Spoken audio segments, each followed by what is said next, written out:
עשה את זה שוב. אני מאמין שכולכם מכירים את מונגל, שחקן ברום בליגות מטורפות, אי מטורף, ויותר מהכל הוא יודע לצעוק.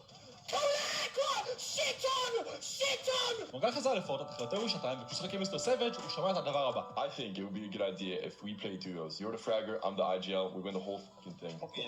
Obviously. Alright, confirmed. It's confirmed, chat. Mongal X Savage. מאז, השניים משחקים ביחד בכל הטורנירים, והאמת שזה הולך כל כך טוב. יש כל כך הרבה קליטים בטיקטוק שרואים אותם רבים, צועקים אחד על השני. בשלב מסוים אפילו הביאו מאמן שיעזור להם לשחק, אחד המאמנים הכי טובים באירופה, וגם איתו רואים אותם רבים וצועקים עליו. ואתם צריכים להבין, מונגל בתקופה שלו היה שחקן מטורף. אני חושב שכולם הסכימו שלפחות לזמן מסוים הוא היה השחקן הכי טוב שיש. והיום, לשבוע בדיוק, קרה טורניר ששינה את הכל. FNCS הם צריכים טופ 15 כדי להגיע לגמר הגדול, נשאר להם משחק אחד והם חייבים לנצח אותו. מונגל עולה למעלה, נלחם באייגראונד, בהתחלה מצליח, אבל בשלב מסוים מת, סאביג' נשאר לבד, כל הלחץ עליו, הוא מטפס למעלה על ההר, ממש כמו שעשה באליפות העולם, איש אחרון נשאר מולו, וסאביג' מנצח אותו. אז אני לא מאמין שאני אומר את זה, אבל אחרי יותר משנתיים